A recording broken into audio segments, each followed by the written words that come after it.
The Black Sheep Pays for Everything Part 2. Chapter 8, The Denial Machine. It took Lila 2 weeks to gather the nerve. She practiced the conversation in her head, over and over, in the car, in the shower, walking the grocery aisles with her cart full of off-brand staples. She tried different versions, calm and logical, emotional and raw, clipped and direct. Every one of them ended the same way in her imagination, with her parents finally understanding. Finally seeing her. But when the real moment came, it unraveled almost instantly. It was a Sunday afternoon.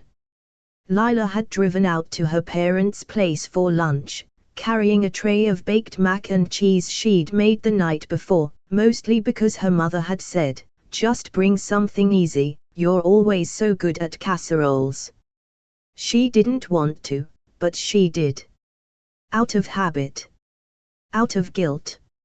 Lunch was uneventful. Mason didn't show up. Harper texted to say one of the kids had a fever. That left just Lila and her parents, sitting at the table while the dishwasher hummed in the background and a soft breeze blew through the open window. It should have been easy, intimate. It should have been the right time. "I wanted to talk to you both about something," Lila began, voice steady but low. Her hands were folded in her lap, palms slick with sweat. Her parents looked up. "I've been feeling overwhelmed. Financially. Emotionally too, I guess. I feel like I've been doing a lot to help everyone, with money, with favors, and it's starting to really wear on me." She didn't make eye contact. She focused on the wood grain in the table.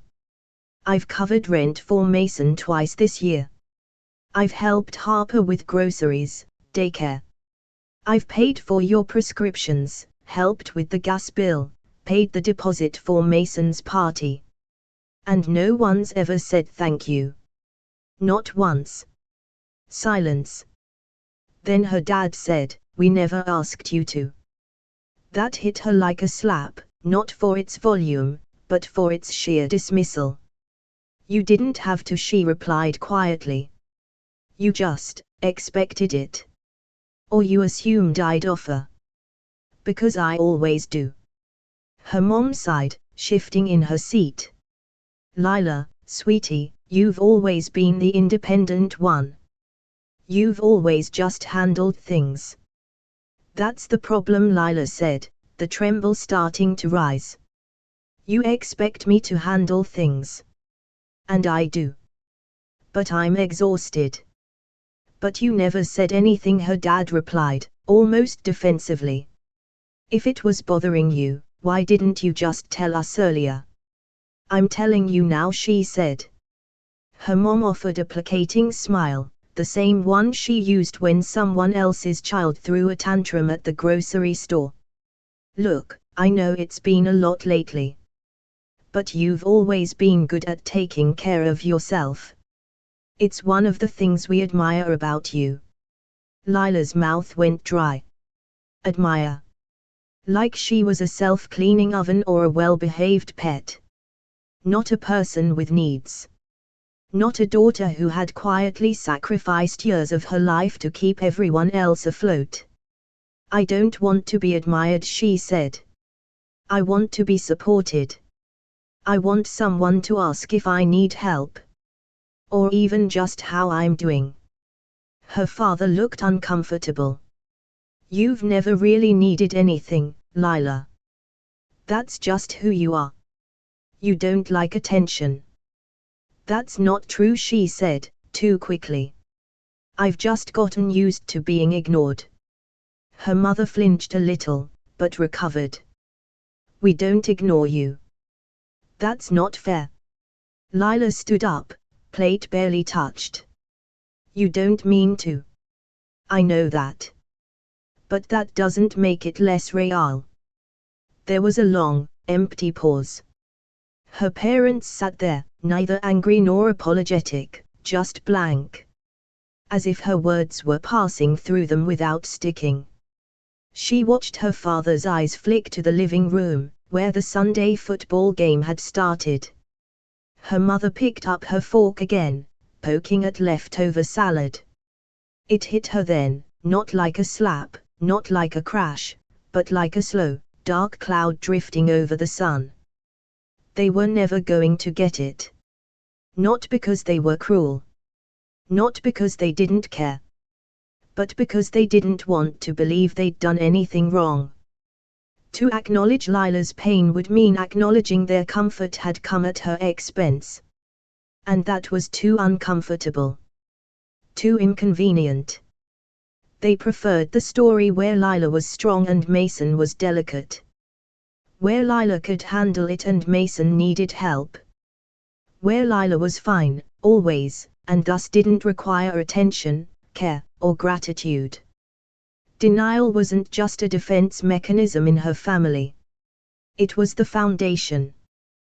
When she left that day, she didn't cry in the car. She didn't replay the conversation in a loop, or rewrite her words in her head. She just drove in silence, her grip tight on the wheel, her jaw clenched. Something had cracked wide open, not in her, but around her. The illusion was gone. The moment she asked for acknowledgement, even gently, her parents had retreated behind their favorite line, "You've always been so independent." As if that absolved them of everything else. Chapter 9, Mason Needs More. The text came at 11:14 p.m. Lila was already in bed, the blue light of her phone the only glow in the dark room. She'd spent the evening updating her resume, again, thinking maybe, just maybe, she could escape her current job and start fresh somewhere else. Somewhere she wasn't invisible. She was halfway through drafting a new cover letter when Mason's name lit up her screen. "Hey. I hate to ask this." Her stomach sank before she even opened the full message. That opening line, it was practically a signature at this point. "Hey. I hate to ask this but I'm in a serious bind. Rent's due by Thursday. I'm short like $400. Can you help me just this once? Swear I'll pay you back Friday when I get paid." She stared at it for a full minute, thumb hovering. This wasn't the first time. Mason had asked for help with rent 3 times in the past year. Every time it was urgent. Every time he promised it was just this once. And every time, the repayment either came late, in fragments, or not at all. She wanted to ignore it. She wanted to say no. She wanted to turn off her phone and pretend she never saw the message. But she didn't. Because Mason knew exactly when to ask, late at night, when the world was quiet and her defenses were down. He knew she wouldn't want to let him get evicted. He knew their parents would be disappointed if she let him fail. And most of all, he knew that she still, after everything, had that tiny flicker of guilt when it came to being the one person in the family who could say no, but never did. "Okay. I'll transfer it." She hit send. No reply. No thank you. Not even a thumbs up. Just silence. The next morning, Lila made coffee and logged into her bank app. The $400 had gone out instantly. Rent was 2 weeks away, and she was now officially short. She'd have to dip into the emergency fund she'd been slowly building over the last 8 months, the fund she never told anyone about, because she knew if they heard the words extra savings, they'd hear available to them. Still, she told herself it was fine. One more month of stretching. One more bit of sacrifice. She was used to it. She'd always find a way. Until that afternoon. She was scrolling through social media on her lunch break when she saw it. A photo. Mason, in his car, holding up a brand new iPhone. The caption read, Finally upgraded. Gotta reward yourself sometimes. Work hard, play hard. Lila blinked. She stared at the photo, reading it over and over. It wasn't a repost. It wasn't an old image. It was fresh. Same day. Same clothes he'd worn to dinner 2 nights ago. The timestamp was 20 minutes after she'd sent him the $400. Her hands went numb. At first, she told herself there had to be an explanation. Maybe it was a trade-in deal. Maybe it was refurbished. Maybe he'd won a contest. Maybe. But then she saw the comments. You earned it, bro. Yes, finally. Worth the wait. Damn, that the 15 Pro Max. And beneath all of them. Liked by Mom Martin 74. Lila closed the app. Her mouth tasted like metal. That night, she didn't sleep. She lay awake, staring at the ceiling, chest tight with fury she didn't know where to put. This wasn't about the phone. Not really. It was about the betrayal. The insult. The pattern. Mason had taken from her, again, and used the money not to survive, but to treat himself. And worse, he flaunted it.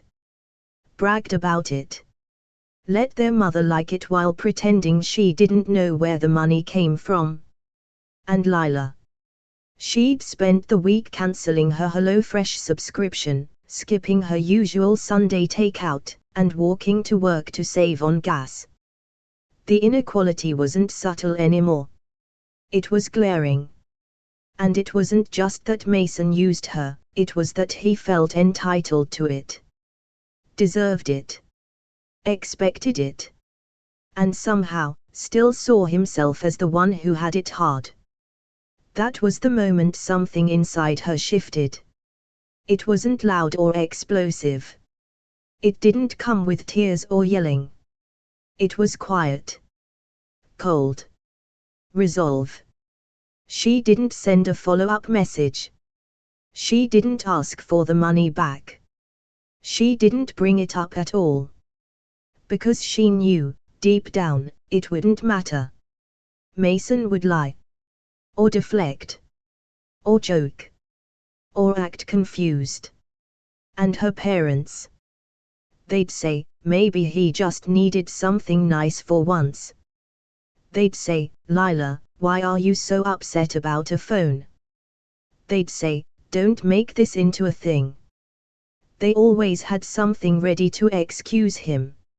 Always a story to rewrite reality just enough to keep the golden boy shining. But Lila saw it clearly now. No illusions. No excuses. She was a wallet with a smile attached. And Mason was never going to stop needing more. Because no one had ever made him stop. Chapter 10, The Breaking Point. Lila's phone buzzed while she was standing in line at the pharmacy. She was waiting to pick up a prescription, her first migraine medication in months. The doctor had warned her that chronic stress was likely the trigger. She hadn't told him that her stress came in the form of endless Venmo transfers, unpaid favors, and the suffocating weight of keeping her entire family upright with a wallet that never felt thick enough. She glanced at the screen. Mom. Hey hun, please call when you get this. It's important. Her stomach clenched. She stepped out of the line and hit call. The phone barely rang before her mother picked up. Lila, sweetheart, sorry to bother you, but we've got a bit of a crisis. Crisis. That word had lost all meaning in her family. They used it for everything from overdrawn checking accounts to burnt casseroles. Still, Lila inhaled. What's going on? Her mother's voice dropped into that familiar mix of urgency and helplessness, the tone that meant Lila was about to become the solution. It's the property taxes, she said. I guess they adjusted the rate this year, and we didn't realize. The final notice came today. We owe over $2,200, due by next Friday or we get hit with penalties. Lila blinked. What? How did this happen? Well, your father thought he'd set it to auto-pay, her mom explained, but I guess it lapsed. And then Mason said something about a mailing address change, and she sighed. We just missed it. Stupid mistake. Her father's voice chimed in faintly from the background. We're good for it next month, probably. But we need to cover it now. Just a short-term bridge. Short-term bridge. That was what they always called it. A loan. A temporary float. A safety net. Lila closed her eyes. She knew what she had in her account, $2,349.77 in savings. Hard-earned, scraped together slowly over months of skipping dinners out, avoiding vacations, shopping at discount groceries, and canceling anything labeled luxury. It was meant to be her cushion. Her just-in-case fund. Her maybe someday deposit for a better apartment. Or a car of her own. Or moving expenses if she ever got the courage to leave this city, and maybe, eventually, this family. And now, once again, it was on the chopping block. We wouldn't ask, her mom continued, if it wasn't serious. I mean, they could put a lien on the house. You know how these things spiral. Don't you guys have a credit card? Lila asked, knowing the answer. They're maxed, her dad called out. We're working on it. Of course they were. Lila didn't respond right away. The silence stretched long enough that her mother's voice softened. Sweetie, please. You've always been the one we could rely on. That line again. Meant as a compliment. Meant to make her feel chosen, dependable. But today, it felt like a trap. She looked around the pharmacy. A woman nearby was gently rocking a child in her arms. The man in front of her was arguing with the pharmacist over an insurance mix-up. And here she was, a grown woman, being asked to fix something that wasn't hers. Again. She could say no. She could. But if the house went into tax default, she knew who they'd blame. Why didn't you help? You could have done something. You've always been the responsible one, Lila. She swallowed the lump in her throat. I'll transfer it, she said. The relief in her mother's voice was immediate. Thank you, honey. I don't know what we'd do without you. Neither of them noticed Lila didn't respond before ending the call. She walked out of the pharmacy empty-handed, the migraine prescription still behind the counter. She couldn't afford it now. Not after sending $2,200 to the county treasurer's office in her parents' name. That night, she sat at her kitchen table in the dark. No music. No Netflix. Just silence and a rapidly cooling mug of tea. She logged into her bank account and stared at the balance, $86.15. Her emergency fund, gone. Months of discipline, erased with one bill that wasn't hers. She could still hear her mother's voice in her head, we're good for it next month. But they wouldn't be. They never were. Lila pulled out her notebook, the one where she quietly tracked every dollar she gave to her family. She flipped to the back and added another line. Property tax, $2,200. Then she sat back and looked at the page. There were over 25 entries this year alone. Rent. Insurance. School supplies. Gas. Bailout after bailout. Some big, Some small. All unacknowledged. And for the first time in her life, she felt something unfamiliar rise in her chest. Not guilt. Not shame. Rage. Quiet. Controlled. But sharp. Clean. Because it wasn't the money that broke her, it was the certainty that if she hadn't paid it, she would have been blamed. That being the one who always helps had become her only identity. Her only worth. The only reason they called. And even as her parents turned off their lights that night, grateful and undisturbed in a home she had just saved from legal threat, Lila sat alone in her apartment wondering. What happens to the helper when there's no one left to help her? Chapter 11, The Ask. Lila sat at the edge of her bed, phone in her hand, thumb hovering over the call mom button. She had stared at the screen for nearly 15 minutes. The room was dim, the curtains half drawn. Outside, early autumn leaves clung to the trees, brittle and exhausted. She understood how they felt. It had been 2 weeks since she emptied her savings to cover her parents' overdue property taxes. Since then, her paycheck had come and gone, mostly to rent, groceries, and bare minimum bills. The emergency fund.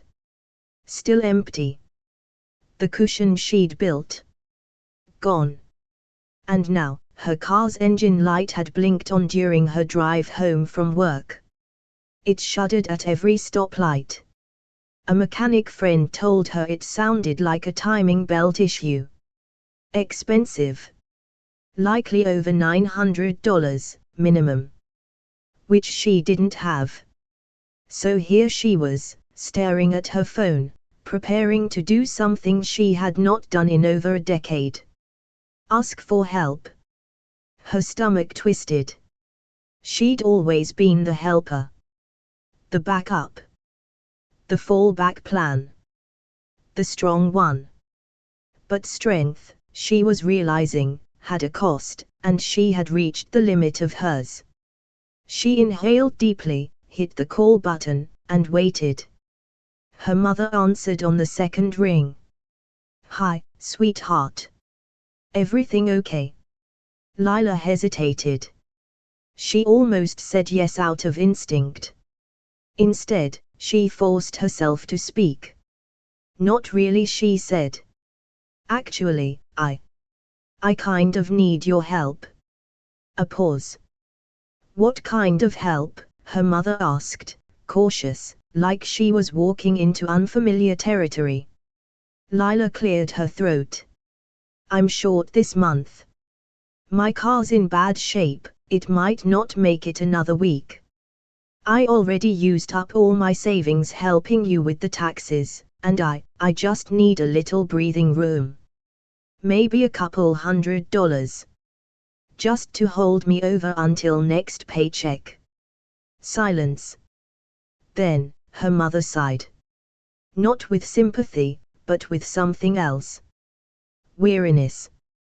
Judgment. "Oh, Lila," she said. "I didn't realize you were so behind." "I'm not behind," Lila said quickly. "I just hit a wall. I've been covering a lot." "I know," her mother interrupted. "But Mason's job isn't going great, and Harper's got the kids, she's stretched so thin. We're all doing our best." Lila's mouth went dry. "I understand that," she said, trying to stay calm. "But I've done my best, too. For years. And I'm just asking for help. For once." Another pause. "This one longer." "Well," her mom said slowly, "I just don't think it's fair to throw that in our faces." Lila's heart stuttered. "What? You're making it sound like we owe you something," her mom said. "We never asked you to take on those things. You just did them." "I did them because no one else would," Lila snapped, the edge of frustration cutting through. "Because you called me, because you needed help, and I was there. Always. Lila, sweetheart, her mom said, voice soft and patronizing, you've always been the independent one. You're just going through a rough patch. Don't turn this into something dramatic. Lila felt heat rise to her face, shame, anger, disbelief, all tangled together. I'm asking for $200, she said, almost laughing at how small the request sounded. After covering thousands. And you think that's dramatic? Her mom didn't respond. Then, finally, you've always prided yourself on not needing anyone. It's just surprising to hear this from you. Surprising. That word hit her harder than any insult. Because what it meant was, we don't expect you to break. And when you do, it's an inconvenience. Lila swallowed the rising knot in her throat. So, is that a no? I think we need to be honest here, her mother said. You've changed lately. You've been distant. Snappy. This isn't the Lila we know. No. It wasn't. Because the old Lila, the agreeable, accommodating, invisible version, would never have dared to ask for help. She felt her chest tighten. I'm sorry, she said. Forget I asked. Oh, Lila. But she had already hung up. She sat on the bed, staring at the blank screen in her hand. Her jaw clenched so tightly it ached. They had called her selfish. Not directly. But in their tone, in their hesitation, in their discomfort at her vulnerability, they had made it clear. Needing anything from them was a betrayal. An inconvenience. A role reversal they refused to acknowledge. She thought of all the things she'd paid for over the years. The rent checks. The party. The bills. The car repairs that weren't hers. The tuition help. The lunches. The electricity. The quiet desperation of stretching her income just so her family could keep pretending everything was fine. And now, at her lowest point, they had nothing to give her but guilt. It wasn't about the money anymore. It was about the message. They didn't see her as someone worth saving. They saw her as a resource. A giver. A structure. And when that structure asked to be held, they called it weakness. They called it drama. They called it selfish. Lila stood, phone still in hand, and walked to the kitchen. She filled a glass of water, took a long sip, and stared out the window into the street beyond. A quiet thought formed in her mind, steady and unfamiliar. I don't think I belong to them anymore. And for the first time, it didn't scare her. Chapter 12, The Backlash. It started with silence. After Lila's call with her mother, the ask that had landed with a thud, the group chat went unusually quiet for 2 days. No memes from Harper. No work complaints from Mason. No hey fam, just checking in, texts from mom. It was a cold, manufactured calm. The kind that precedes a storm. On the third day, it arrived, not with a conversation, but with a message from Harper, dropped mid-afternoon during Lila's lunch break. Hey. Mom said you've been in a mood lately. Everything okay? Lila stared at the screen, the vague phrasing crawling under her skin. In a mood. As if she was sulking. As if asking for help was a tantrum. She debated ignoring it. She could just let it go, pretend she was busy. But part of her, the part that had started cracking wide open, didn't want to keep swallowing things anymore. So she typed. I asked for help because I'm burned out. I've been covering everyone for years.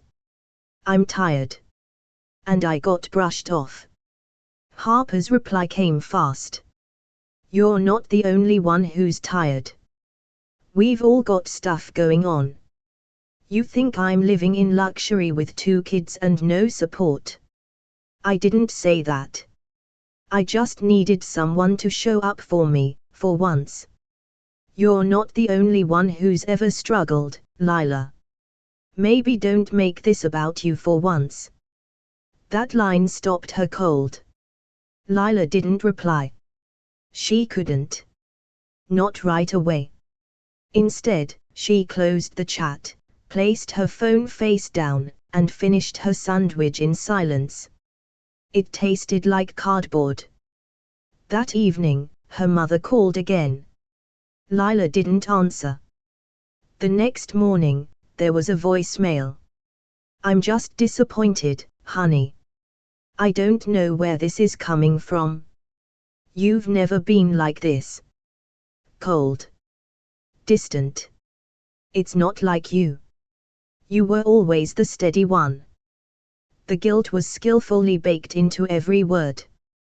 But what struck Lila the most was how no one asked what had changed. They were so attached to who she had been, the always available Lila, the walking ATM, the family fixer, that her current exhaustion didn't fit their script. So instead of adjusting their expectations, they made her the villain. She could feel it happening in real time, the quiet rewriting of her character. From generous to selfish. From supportive to dramatic. From dependable to difficult. The next blow came from Mason. She hadn't spoken to him since the rent money for the phone incident. She hadn't confronted him. Hadn't demanded the money back. She had simply withdrawn. But Mason noticed. And, of course, resented it. His message arrived in the form of a voice memo, too long and too angry to text. Look, I don't know what your deal is lately, but you've been acting like a martyr. Yeah, we've needed help, but no one forced you. You chose to do that. So don't turn around and weaponize it like we're villains. We've all had to make sacrifices. I left college, remember? I've had to start over like 5 times. I've struggled. You think your little 9-to-5 makes you some kind of hero. You've never had real problems, Lila. You don't know what it's like to be me. You're not better than the rest of us. So stop acting like it. Lila listened to the memo twice. She didn't cry. She didn't scream. She didn't even respond. Because suddenly, everything made sense. Her family didn't see her. Not as a whole person. Not as someone with limits. Not as someone with inner storms or hard days or needs. To them, she was a support beam. A utility. A permanent fixture in the background, always stable, always available. Now that she had shown a crack in the foundation, a single moment of vulnerability, they didn't know what to do with her. So they lashed out. They called her selfish for wanting a boundary. Dramatic for saying she was tired. Ungrateful for remembering everything they had forgotten. And Mason, the one who had coasted through his life on a cushion built from her compromises, had the audacity to say she'd never had real problems. He didn't know about the nights she skipped meals to make sure Harper's kids had theirs. He didn't know that her emergency fund was gone. That she couldn't afford to fix her car. That her back hurt from overwork. That her chest felt heavy every morning before she even got out of bed. He didn't care. Because if Lila had problems, then his weren't the most important. If Lila needed support, then someone else would have to give it. And in their family, that wasn't allowed. So instead, they rewrote the narrative. Lila was cold. Lila was different. Lila was selfish now. Not once did anyone say, "You're right." We've leaned on you too long. Thank you. What do you need from us? They just pulled tighter into their denial, the same machinery that had kept them comfortable for years, and turned the gears on her. And Lila. She stopped replying. She turned off notifications. She let their messages pile up, unread. Because she finally understood that she had never been loved for who she was. Only for what she gave. And when she stopped giving, they stopped loving. Chapter 13, Shattered Illusions. For a while, Lila told herself it was temporary. The silence. The cold messages. The accusations. She told herself her family was just stressed, that they were reacting, not rejecting. That, given time, they'd come around. But the days passed, and the silence hardened into something else. Distance. A calculated, quiet withdrawal. No calls. No check-ins. The group chat remained untouched, except for a single meme Harper posted a week later, one of those sarcastic quotes about ungrateful people cutting off their blessings. No one tagged Lila, but she felt the crosshairs anyway. Lila didn't respond. She didn't correct them. Didn't defend herself. Didn't try to explain, not again. Instead, she started paying attention. With the illusion finally cracked, everything became painfully clear. Her mother, who had once called her our rock, hadn't asked how she was doing since January. But she had called 5 times in the last 6 months to ask for help with groceries or prescriptions. 6, if you counted the time she framed it as a favor, just until payday. Not once did she say thank you. Not once did she follow up. Her father had joked at last Thanksgiving, "Don't know where we'd be without Lila's sense of responsibility." She'd laughed at the time, thinking it was affection. But now she realized, they saw her responsibility as a resource. A skill to harvest.